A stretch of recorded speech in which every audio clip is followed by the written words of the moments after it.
Hey guys, welcome to the Guitar Speak podcast. My name's Matt Wakeling. Today we're continuing our iconic albums series and we're checking out Deep Purple's Stormbringer. This episode is brought to you by The Pedal Movie, a feature-length film all about effects pedals created by the music gear marketplace Reverb.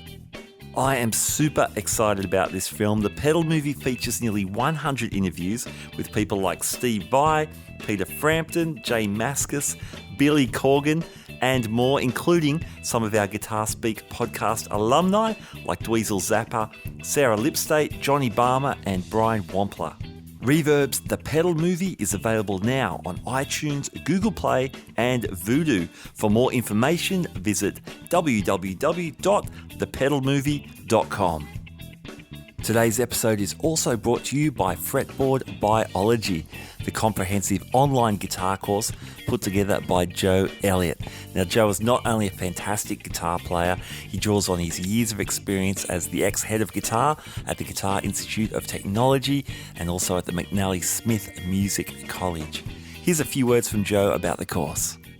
If you're tired of wading through hundreds of random guitar videos and just want to become a better player, Fretboard Biology is your answer. Fretboard Biology is a self-paced, college-level program that'll give you the right instruction, in the right amounts, and in the right order. You'll learn the same information I taught to thousands of other guitar players over 30 years of teaching in top music colleges. If you want to make real progress with your guitar playing, then sign up for a free 7-day trial at fretboardbiology.com.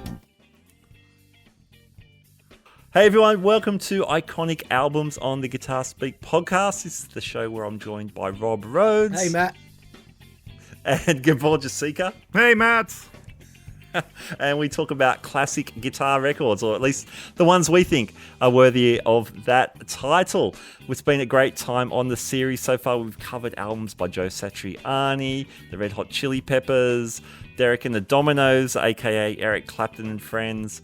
And we get to our this is our fifth installment.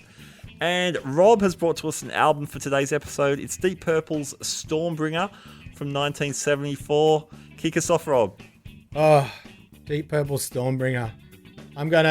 Deep Purple fans are going to be upset with me everywhere because this is notoriously the least popular of, at least Mark II and III. So, released on the 10th of December 1974.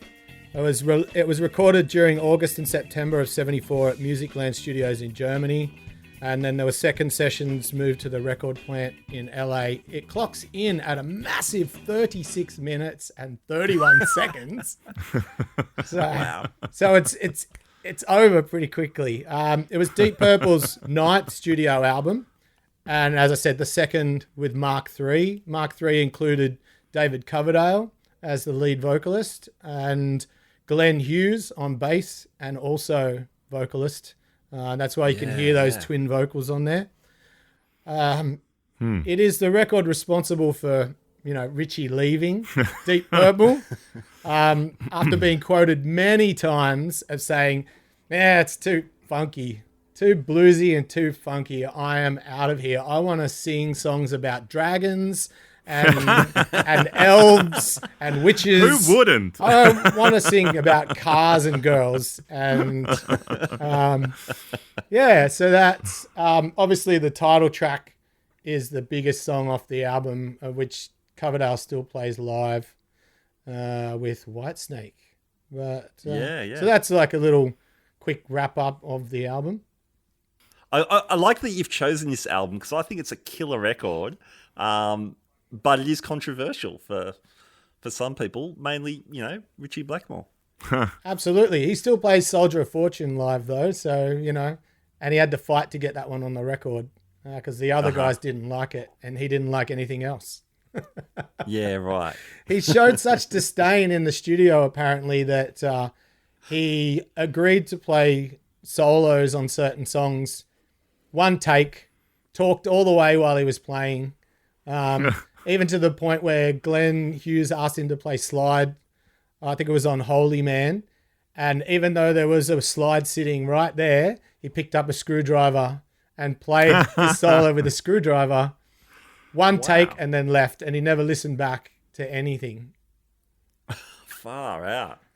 He still sounds great on this record. No, it's I just go, it's not what you expect from Blackmore, and you'd almost think that he wasn't present at all. They just got someone else to do it. But no, he's got the funky chops. Like there's still those solos in, the blistering songs, Highball Shooter and those songs. But yeah, he's a different guy on this album, and I really love it.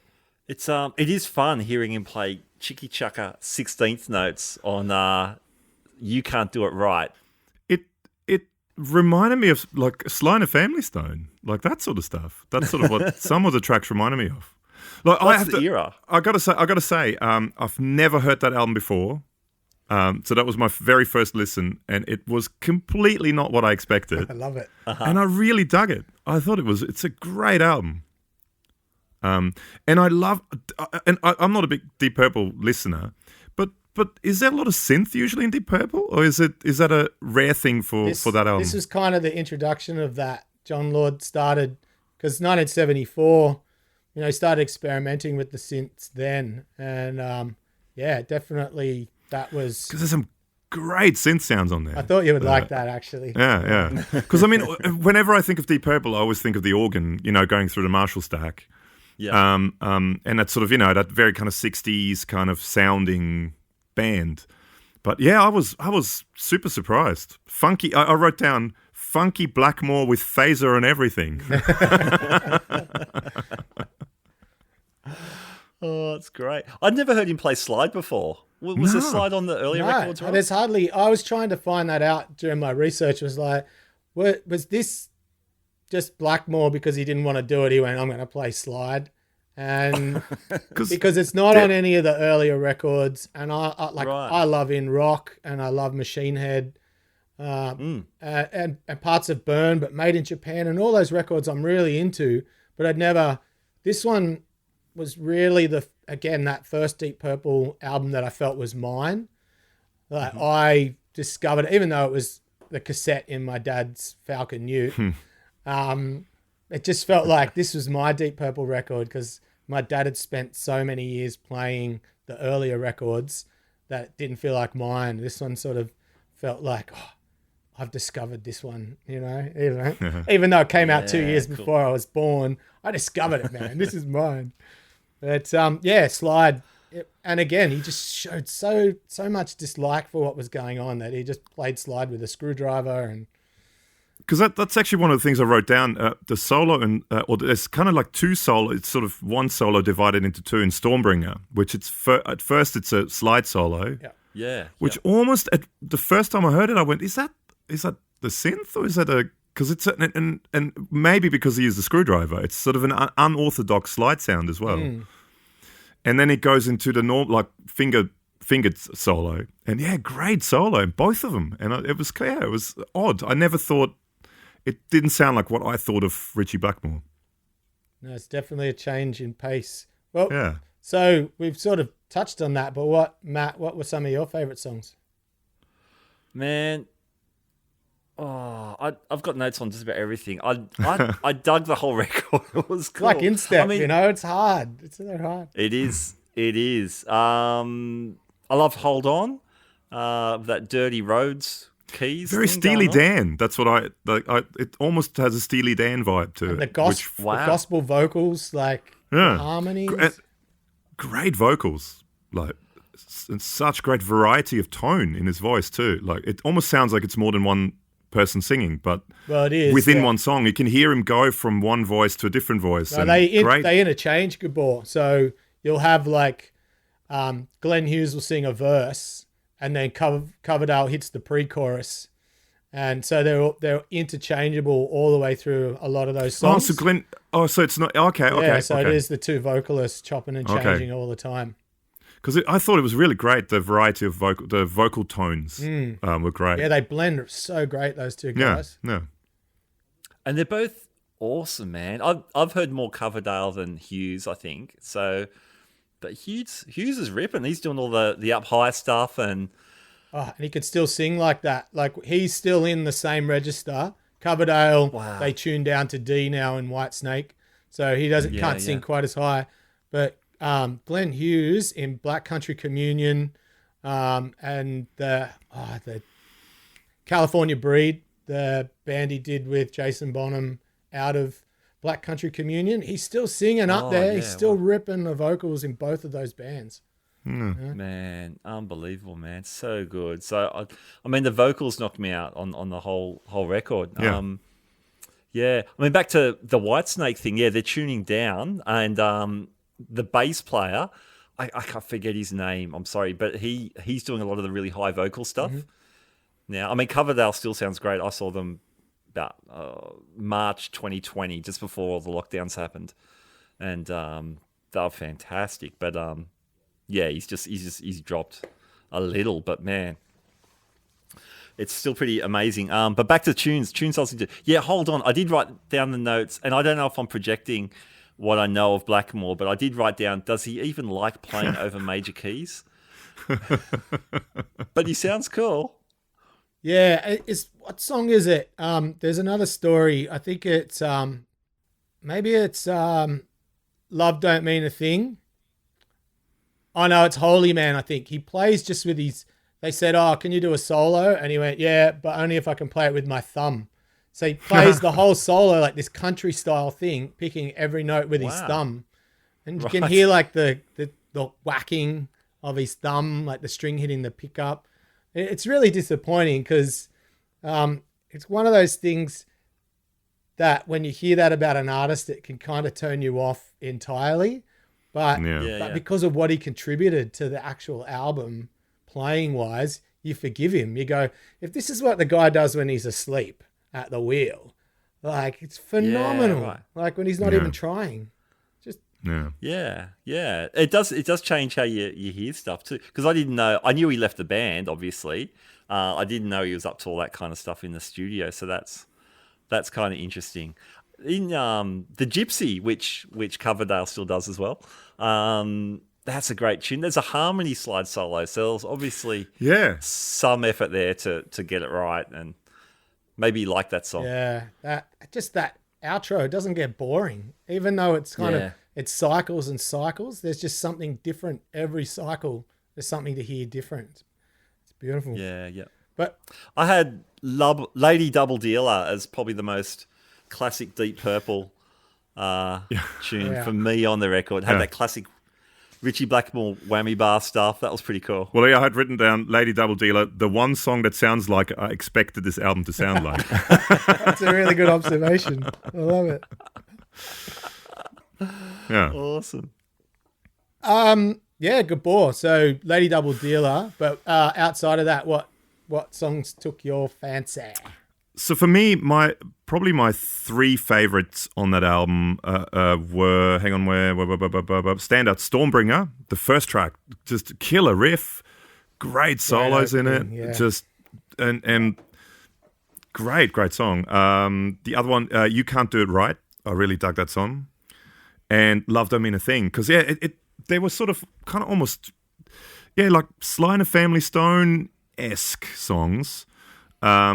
And Hold On as well, that Steely Dan kind of thing with the Rhodes solo in the middle. That was great. And hang on, I forgot to write down the name, but the last track, the acoustic song, Soldier of Fortune.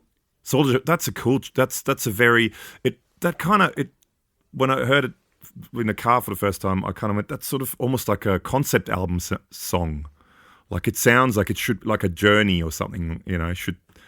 But yeah, I was really surprised how much I actually liked that album. And so what I've got written down, so Phaser on Everything, Funky Blackmore, ? Because it seems like there's a lot of phaser on a lot of guitars. Or, that kind of swirling sort of sound. The synth sounds were killer, and the synth solo, is it in You Can't Do It Right? Yeah, is that that's the one the that has synth solo? Yeah. Great, that's sort of old Moog sort of sound. That's a killer sounding solo. The guitar solo in Stormbringer, that sort of harmonic minor-esque kind of thing, which starts off with the slide and then goes to the non-slide solo. Holy Man as well, the solo on that is killer. Yeah, and then the last thing, just Lady Double Dealer, the one song that sounds like I expected this album to sound like. So that's what I had written down. But yeah, I was really surprised how much I liked it. Because I not saying that I went in with low expectations, but I just went, from what I know of Deep Purple, I kind of go, yeah, Deep Purple, yeah. Smoke on the Water. Smoke on the Water, and that sort of, to me, I always thought of it, that sort of 60s psychedelic-esque rock band, with cool guitar solos, always the organ sound in the background. But from song one, it just caught me by surprise. And I dug it. I really dug it. That's great. So should we get into some fun facts? Sure. And I'll touch yes, on. Please. I'll touch on some of my favourites through this. But so at the beginning of Stormbringer, David Coverdale speaks some gibberish, which kind of sounds spooky and devilish. But according to Glenn Hughes, he was reciting the dialogue that Linda Blair speaks in The Exorcist when she's questioned by the priest. So you can imagine, we'll leave that to our listeners to research. Yeah. There's a couple of funny stories while I was tracking vocals. So Glenn Hughes was tracking vocals on one particular track, and David Bowie was in the studio because they were mates, and Iggy Pop was jumping in and out. And then, lo and behold, his hero walks in. He was in the studio next door, Stevie Wonder. So It's funny that Blackmore mentions that Glenn Hughes he's a big Stevie Wonder fan. He wants us to be funky. And that Stevie Wonder turns up in the sessions because they were in the same studio at the record plant. Wow. And then David Coverdale's recording vocals on a tune, and people are in the studio talking. Dave can't see the control room. So David Coverdale goes, not knowing who's in the studio, goes, "Shut the F up." And it was Stevie Wonder was in there. So he told Stevie Wonder to shut the F up. It's just just perfect, to have that. Favorite songs, I can't pick a favorite. And if Instep was hard, this one was super hard. But it's hard to go past Hold On because I love those vocals. I love that. Just the blend. So are both of them singing on that track? Yeah, because that's one of I wrote down I thought it was just Coverdale singing the whole thing, and I just said it's just such a varied voice. Yeah, so when you have like the say out of the chorus into the second verse, Glenn Hughes starts, and then it goes into sort of that pre-chorus change with the low voice, and then that's Coverdale, and then they're all singing, and Coverdale's doing the call and response parts, at least on that song. Okay, cool. And also, one thing I'd never noticed while I was sitting here listening to that, during Hold On, you can sing Whitesnake's "Give Me All Your Love Tonight." Give me all. So I was like, how did I never have heard that before? It was crazy. That is cool. That's one to try at home. But yeah, I love the title track too. Same as Gabor. Stormbringer's it's a Stormbringer of a track, really. And great choice of first song for the album, I thought. And the slow burn of the Gypsy, that outro. I never get bored of listening to that outro. And when it ends, I go, it could have gone for another 2 minutes. I would have been happy. Awesome. Hey, we might take a short break and we'll be back with more of Stormbringer. I hope you are enjoying today's interview. Now, this podcast is brought to you by The Pedal Movie, a feature-length film all about effects pedals created by the music gear marketplace Reverb. Now, we love guitar pedals here on the Guitar Speak podcast, and we're super excited on the release of this film. The Pedal Movie explores how effects pedals and their builders have shaped modern music and guitar playing over time, from the fuzz pedal experiments of the Rolling Stones and Jimi Hendrix through the shoegaze and indie rock of the 90s and up to the modern day use of effects.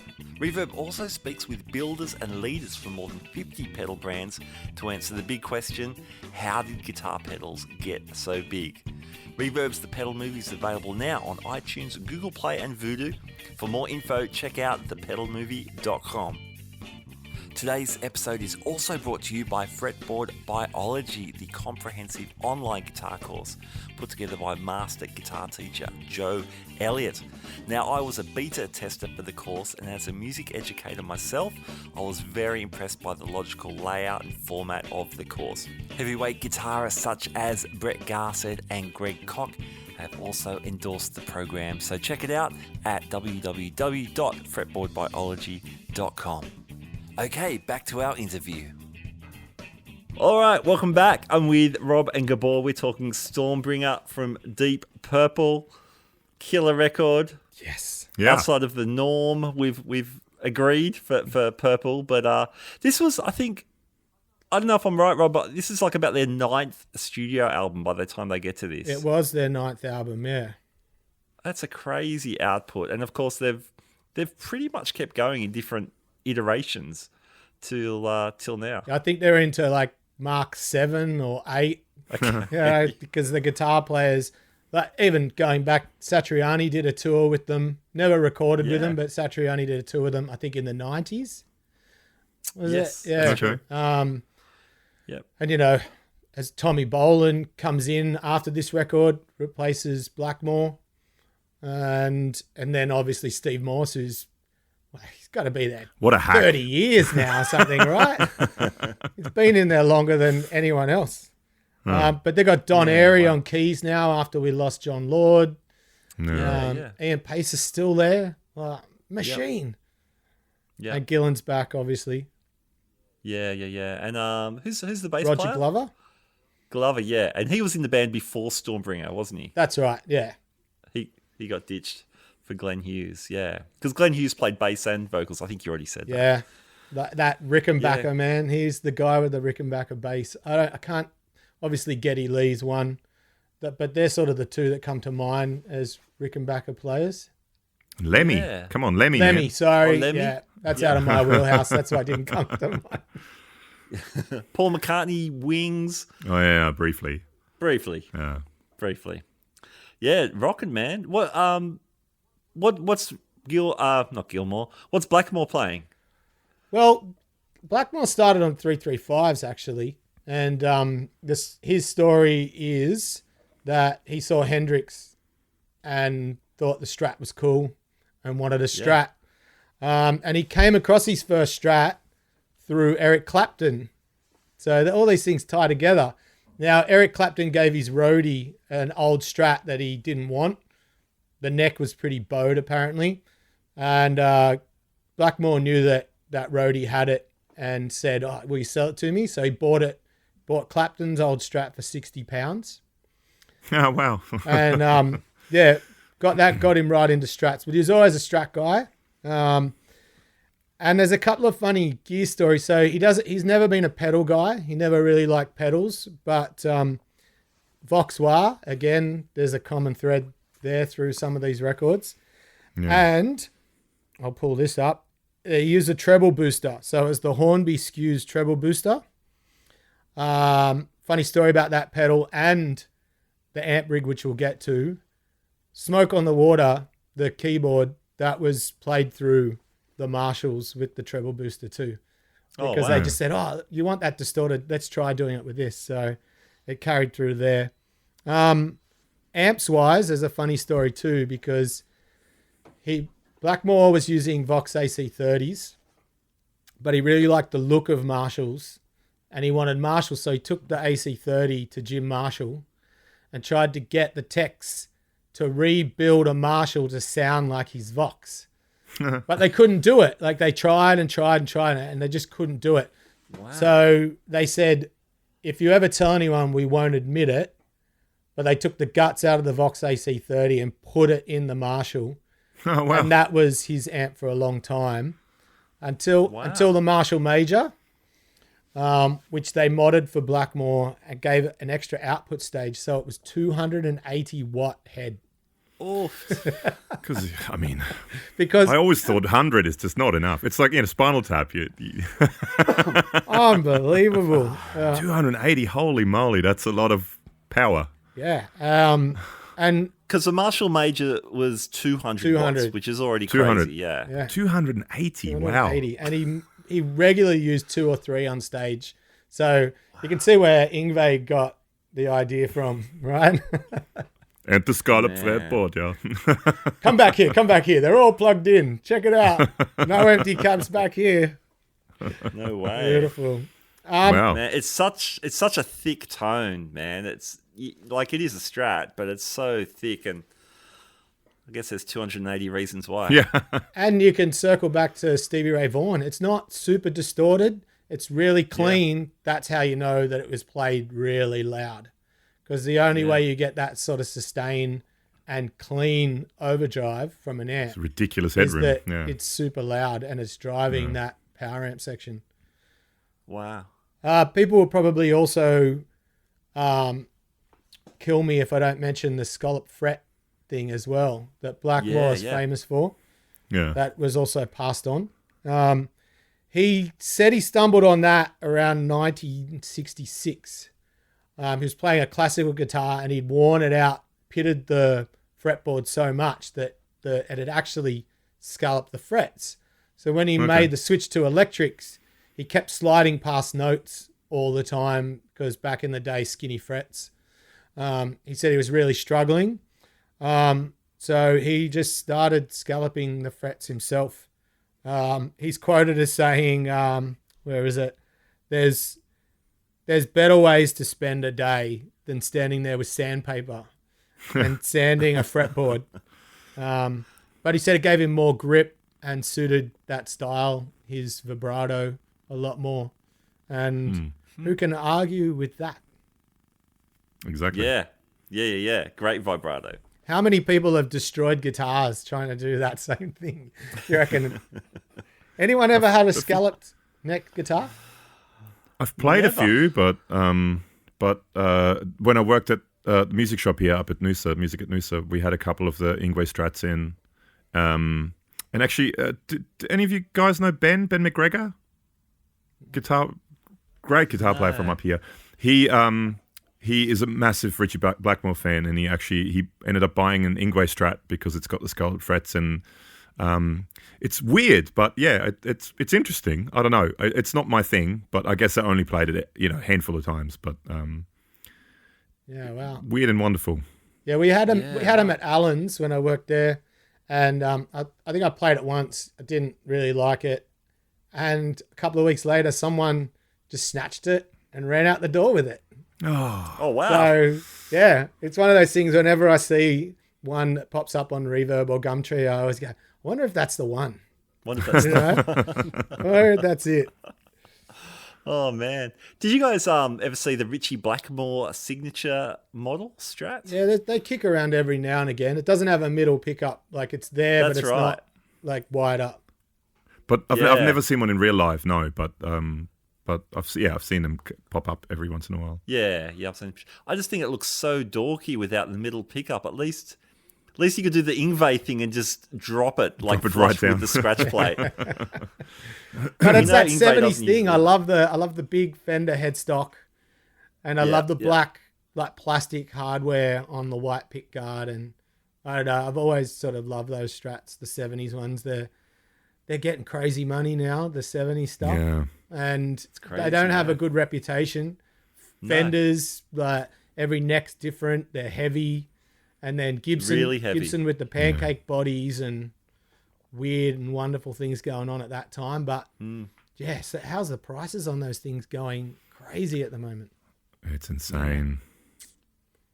Gotta get everything. It's that. I think I saw an 80s Strat today or something for $4,500. What? Yeah, it's stupid. It's absolutely stupid. There you go. Cool. Any more Stormbringer fun facts or things we should know? I think we kind of, well, everybody knows that Coverdale's from Whitesnake, and just the one last thing was with the formation of Whitesnake when Deep Purple disbanded. John Lord joined Whitesnake in 1978. So he was pretty much on board straight away. And then Ian Pace joined in 1980.